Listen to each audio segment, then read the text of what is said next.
Hello guys, today we are going to talk about derivation for the radius of an orbit.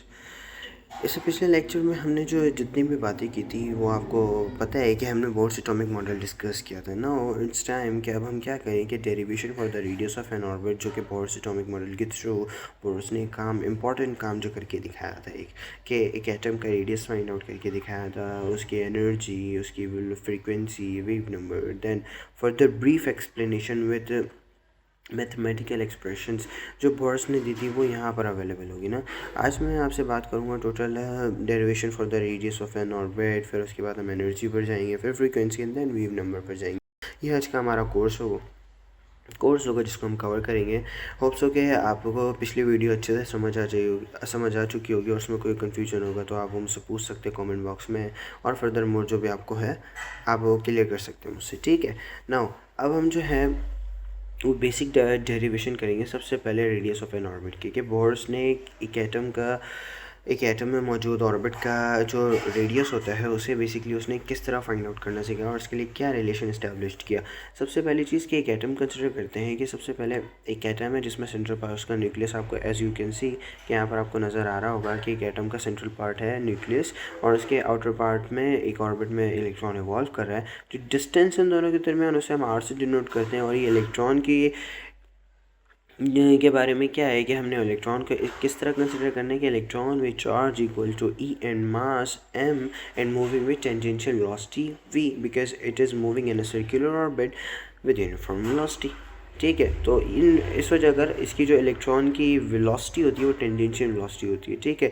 Now here जो electron और proton के दरमियान एक arrow assign हो रहा है, वो एरो इस बात को डिनोट कर रहा है कि इन दोनों सेंट्रल पार्ट और इलेक्ट्रॉन के दरमियान जो एक फोर्स ऑफ अट्रैक्शन है जो इस इलेक्ट्रॉन को न्यूक्लियस की जानिब अट्रैक्ट कर रही है। इनवर्ड द इलेक्ट्रॉन ये फोर्स है इसकी डायरेक्शन और ये फोर्स ऑफ अट्रैक्शन है, और इसका जो फार्मूला है बेसिकली वो square of charge divided by square of radius है। Now there is a centrifugal force which tends this electron to move away from the orbit, कि एक ऐसी फोर्स है यहाँ पर जो यही बात है ना कि बोर्ड्स ने एक बेसिक बात बताई कि इलेक्ट्रॉन इस ऑर्बिट में स्टे करके रिवॉल्व क्यों कर पा रहा है, इन फोर्सेस की वजह से रिवॉल्व कर पा रहा है कि बेसिकली एक फोर्स ऑफ अट्रैक्शन है जो इसे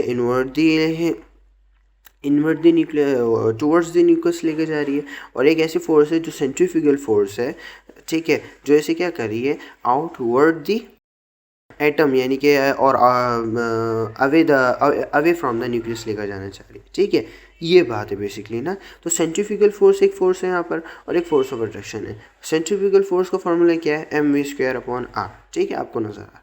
नाउ अब हम आगे जाते हैं कि let us consider a hydrogen atom, because hydrogen atom is the simplest atom in all of the elements, सही है। तो हम उसे कंसिडर करते हैं ताकि हमारी डेरिवेशन में हमें आसानी हो, सही है। हाइड्रोजन एटम को कंसिडर करते हैं जो कंटेन क्या करता है, only one electron revolving around the nucleus and only one proton present in the nucleus, सही है। कि एक हाइड्रोजन एटम कंसिडर किया, आपको ये बात कॉमन पता है कि एक इलेक्ट्रॉन और एक प्रोटॉन मौजूद होता है, ठीक है।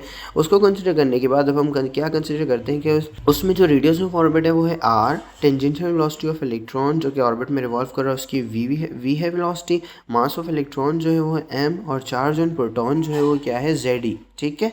प्रोटॉन पर जो चार्ज हमने उसे Ze से डिनोट किया, लेकिन आपको एक बहुत कॉमन बात पता होनी चाहिए कि चार्ज हमेशा इलेक्ट्रॉन पर और प्रोटॉन पर इक्वल अमाउंट होता है। नाउ अब जो रिवॉल्विंग इलेक्ट्रॉन है ना, इसके बारे में एक बहुत कॉमन बात है जो आपको समझनी होगी, क्या कि ये जो इलेक्ट्रॉन यहाँ पर रिवॉल्व कर रहा है टू अराउंड द न्यूक्लियस, ठीक है, ये इन दोनों फोर्सेस से, किन दोनों फोर्सेस से, फोर्स ऑफ अट्रैक्शन से जो कि E²/r² है, और सेंट्रीफ्यूगल फोर्स जो कि mv²/r है, ठीक है।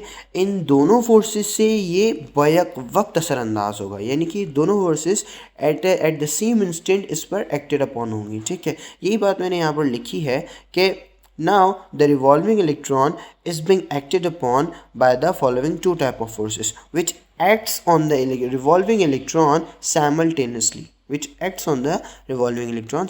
यानी कि जो रिवॉल्विंग इलेक्ट्रॉन है वो दो टाइप की फोर्सेस से एक्टेड होगा, यानी कि दो टाइप की फोर्सेस उस पर असरअंदाज होंगी, और वो दोनों टाइप की फोर्सेस बैक वक्त असरअंदाज होंगी, और वो आपको पता है कौन सी दो टाइप्स हैं, एक है फोर्स ऑफ अट्रैक्शन और एक है सेंट्रीफ्यूगल फोर्स, ठीक है। अब हम ज़रा देखते हैं कि इलेक्ट्रोस्टैटिक फोर्स ऑफ अट्रैक्शन के ज़रिए हमें क्या चीज़ें हासिल हो रही हैं और क्या पता चल रहा है कि क्या रिलेशन इस्टेब्लिश्ड हो रहा है। अगर आप देखें कि ये जो इलेक्ट्रोस्टैटिक फोर्स ऑफ अट्रैक्शन है, ठीक है, इसके बारे में यहाँ पर एक मैंने लिखा है सेंटेंस, आप देखें, this force acts between the nucleus and the revolving electron and tends to attract the electron towards the nucleus. According to the Coulomb's law, this force is equals to, क्या बताया जा रहा है, बहुत कॉमन सी बात बताई जा रही है कि ये जो मैंने आपको पहले बता दी कि ये जो फोर्स है ये इलेक्ट्रॉन जो रिवॉल्व कर रहा है और न्यूक्लियस इन दोनों के दरमियान एक करेगी और किस चीज़ की कोशिश करेगी कि इलेक्ट्रॉन को टुवर्ड्स द न्यूक्लियस अट्रैक्ट करें, ठीक है। नाउ अब चूंकि इलेक्ट्रोस्टैटिक फोर्स ऑफ अट्रैक्शन है, हम कूलम्स लॉ अप्लाई कर देंगे। कूलम्स लॉ अप्लाई करते हैं तो हमें पता चलता है कि कूलम्स लॉ के तहत charge of proton into charge of electron divided by square of the radius of orbit, सही है। ये हमें पता चल रहा है क्या कि ये जो फोर्स है ना, ये जो force electrostatic force of attraction, ये बेसिकली कूलम्स लॉ के मुताबिक चूँकि एक रिवॉल्विंग इलेक्ट्रॉन न्यूक्लियस के दरमियान एक कर रही है और इस इलेक्ट्रॉन को टुवर्ड्स द न्यूक्लियस अट्रैक्ट कर रही है, इस वजह कर ये electrostatic force of attraction charge of proton और चार्ज ऑफ इलेक्ट्रॉन का product divided by radius of square of radius के बराबर हो जाएगा, इन जनरल के Z² अपॉन R², बिकॉज दोनों के पास जो चार्जेस होती हैं वो इक्वल अमाउंट में होती हैं, सो दैट ये बात है बेसिकली, ठीक है। तो हमें इलेक्ट्रोस्टैटिक फोर्स ऑफ अट्रैक्शन के तहत क्या पता चला कि इलेक्ट्रोस्टैटिक फोर्स ऑफ अट्रैक्शन जो बेसिकली है वो इस ऑर्बिट के लिए जो इसे इलेक्ट्रॉन को टुवर्ड्स द न्यूक्लियस खींच रहा है वो किसके बराबर होगा, Z² अपॉन R²। एक चीज़ हमें ये पता चल गई। नाउ अब दूसरी चीज़ कि सेंट्रीफ्यूगल फोर्स से हमें क्या पता चल रहा है। ये सेंट्रीफ्यूगल फोर्स क्या है, जैसा कि मैंने आपको पहले बताया कि ये इस इलेक्ट्रॉन को अवे फ्रॉम द न्यूक्लियस ले जाने की कोशिश करती है, ठीक है। This force tends to take the electron away from its orbits and is equals to mv² upon r, basic बात, ठीक है। देखिए ऐसा क्यों है, क्योंकि इलेक्ट्रॉन इन जनरल हमें पता है कि एक एटम एग्जिस्ट करता है, एटम के इर्द गिर्द ऑर्बिट होते हैं, ऑर्बिट में इलेक्ट्रॉन रिवॉल्व कर रहे होते हैं। ऐसा क्यों होता है, इस बात को जानना, ये बात जानना बहुत नेसेसरी थी ना। तो हमें पता चला कि there are two types of forces, कि एक होती है सेंट्रीफ्यूगल फोर्स और एक होती है electrostatic force of attraction. Electrostatic force of attraction क्या करती है, इस इलेक्ट्रॉन को टुवर्ड्स द न्यूक्लियस अट्रैक्ट कर रही होती है और सेंट्रीफ्यूगल फोर्स इस इलेक्ट्रॉन को अवे फ्रॉम द न्यूक्लियस ले जाना चाहती है। इस वजह कर चूंकि दो फोर्सेस अपोजिट डायरेक्शन में एक्ट कर रही हैं, तो बोहर ने जब इस डेरिवेशन को ड्राइव करना शुरू किया तो इस बात को एज्यूम किया कि चूंकि इलेक्ट्रॉन तो स्टे करता है ऑर्बिट में, ऐसा तो नहीं होता ना कि इलेक्ट्रॉन अवे चल जाता है या टुवर्ड्स द न्यूक्लियस चल जाता है, नहीं, इलेक्ट्रॉन स्टे करता है और रिवॉल्व करता है। तो इसका मतलब ये है कि दोनों फोर्सेस अपोजिट डायरेक्शन में तो एक्ट कर रही हैं, लेकिन both have equal amount of forces, और in other words both have same magnitude but opposite directions, ठीक है। ये बात बहुत ज़रूरी है। तो हमने यहाँ पर इक्वालिटी ली और उसके बाद सेंट्रीफ्यूगल फोर्स को इलेक्ट्रोस्टैटिक फोर्स ऑफ अट्रैक्शन के बराबर ले लिया। फिर mv² हमें पता था सेंट्रीफ्यूगल फोर्स होता है, Z² अपॉन R², ये भी हमें पता था।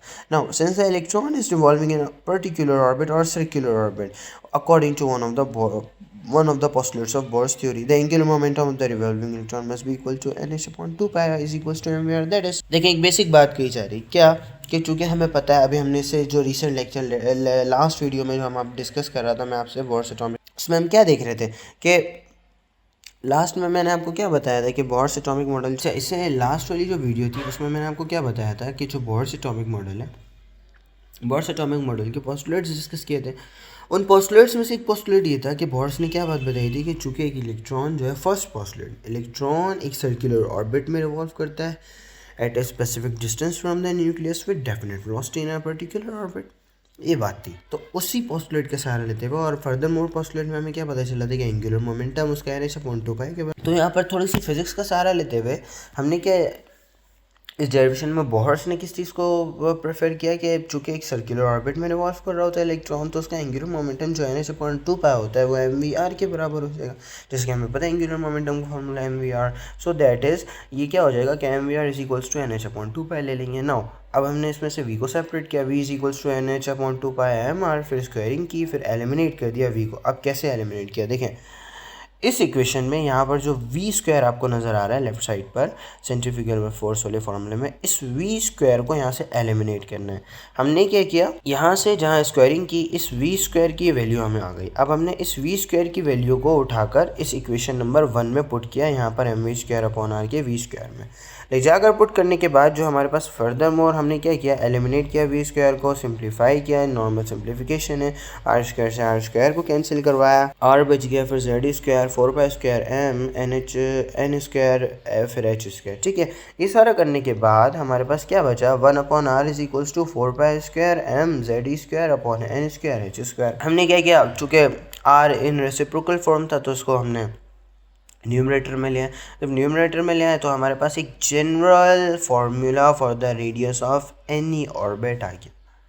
ठीक है, कि किसी भी ऑर्बिट का आपको फार्मूला निकालना हो एक एटम के या किसी भी एटम के, तो आप इस रेडियस फार्मूले को इस्तेमाल करेंगे। ये बोर्स ने बहुत एक उम्दा काम करके, अब ये रेडियस का फार्मूला हमारे पास आ गया। अब हम किसी एक एटम को कंसिडर करते हैं, फिर उसके रेडियस को, ऑर्बिट को कंसिडर करते हैं और उसके ऑर्बिट का रेडियस निकाल के चेक करते हैं। ठीक है, तो इससे क्या होगा, ताकि हमारे पास ऑर्बिट का रेडियस आना शुरू हो, क्योंकि जब ये फार्मूला हुआ तो फिर फर्दर मोड हमारे पास हर ऑर्बिट का रेडियस भी बताते, एक चार्ट भी अवेलेबल होता है बहुत सारी चीज़ों पर। जब आप सर्चिंग में जाएंगे hydrogen atoms orbit chart, radius orbit chart, further mode ना ऐसी चीज़ें अवेलेबल होती हैं, आप देख सकते हैं। क्योंकि अब दुनिया इतनी डिस्कवरीज हुई, तो जब ये सारी चीज़ें आई तो फर्दर मोर हमने हर एटम के ऑर्बिट का रेडियस भी फाइंड आउट कर लिया था। तो फॉर द फर्स्ट, और अब चूँकि शुरू में हमने क्या किया, हाइड्रोजन एटम को कंसिडर किया, यहाँ पर भी हाइड्रोजन एटम को कंसिडर करते हैं और उसके फर्स्ट ऑर्बिट को कंसिडर करके उसके फर्स्ट ऑर्बिट का हम रेडियस निकालते हैं for the radius of first orbit of hydrogen atom. ठीक है, अब चूँकि n इज इक्वल्स टू 1 और z इज इक्वल्स टू 1, यहाँ पे ये क्या चीज़ है, एटम का एटॉमिक नंबर क्या होता है, हाइड्रोजन एटम का एटॉमिक नंबर z। ठीक है, चूँकि हाइड्रोजन एटम है तो 1 हो जाएगा, और चूँकि फर्स्ट ऑर्बिट की बात हो रही है तो नंबर ऑफ शेल क्या है, फर्स्ट है, पहला शेल है, तो n इज इक्वल्स टू 1 ले लिया। Now h is Planck's constant, इसकी वैल्यू आपको बताई जा रही है अर्क सेकंड में 6.625 एक्सपोनेंशियल माइनस 27, जूल सेकंड में SI यूनिट में 6.625 exponential minus 34, mass of electron जो है वो क्या है 9.11 एक्सपोनेंशियल माइनस 28 ग्राम, और किलोग्राम में है 9.11 एक्सपोनेंशियल माइनस 31। नाउ चार्ज आप देख सकते हैं 4.802 exponential minus 10 ESU, and ESU में बताया आपको ये, और 1.602 एक्सपोनेंशियल माइनस 19 कूलम इन कूलम में बताया आपको, और पाई की वैल्यू 3.14, ये एज यू नो। ठीक है, तो ये सारी चीज़ें स्पेसिफिक वे में इसलिए लिख दी ताकि आपको एक आसानी हो जाए ना। बहुत चीज़ें अवेलेबल तो होती हैं लेकिन वो लेक्चर सुनने से आप ज़्यादा गेट नहीं कर पाते, तो आपको मैंने एक वर्चुअल पूरा एक प्रॉपर बना कर दे दिया है कि, और इस इमेज में बताने का मकसद ही ये है ताकि आपके पास प्रॉपर अवेलेबल हो, और फिर आप बातों से और देख कर भी ज़्यादा से ज़्यादा अच्छा समझ सकें, और आपके पास एक पूरा मटेरियल मौजूद है जिसे आप याद कर सकें, लिख सकें, कॉन्सेप्ट समझ सकें, और अपने पास एक एज अ गाइडर के तौर पर रख भी सके ना। ठीक है, अब हम क्या करने चाह रहे हैं, मज़ीद आगे देखें कि if we put the following values in equation 2 we get the radius of first orbit. क्योंकि हमारे पास ये इक्वेशन जो है रेडियस की इक्वेशन है, इस रेडियस वाली इक्वेशन को हमने इक्वेशन 2 का नाम दिया है। इन तमाम तर वैल्यूज़ को जो हमने निकाली है वो इसकी नीड के मुताबिक निकाली। इन तमाम वैल्यूज़ को जब हम इस इक्वेशन में पुट कर देंगे तो हमारे पास क्या आ जाएगा, radius of first orbit of hydrogen atom. तो जब हमने इन वैल्यूज़ को पुट किया, n भी है, h भी है, पाई भी है, m भी है, z भी है, बचा r आ जाएगा हमारे पास। ठीक है, तो हमने तमाम वैल्यूज़ को जब पुट किया तो हमारे पास r की वैल्यू क्या है, 0.529 एक्सपोनेंशियल माइनस 8 सेंटीमीटर। ठीक है, अब मैं यहाँ पर आपको एक बात बता दूँ कि एक चीज़ होती है आर्मस्ट्रॉन्ग। ठीक है, 10⁻⁻8 centimetre is equals to 1 angstrom. ठीक है, ये रिलेशन हम यहाँ अप्लाई करेंगे कि चूँकि एक्सपोनेंशियल माइनस 8 सेंटीमीटर 1 आर्मस्ट्रॉन्ग के बराबर होता है, तो हमने क्या किया, r is equals to 0.529 exponential minus 8 is equals to 0.529 angstrom. सही, इस चीज़ को हम किससे डिनोट कर देंगे, E0 से।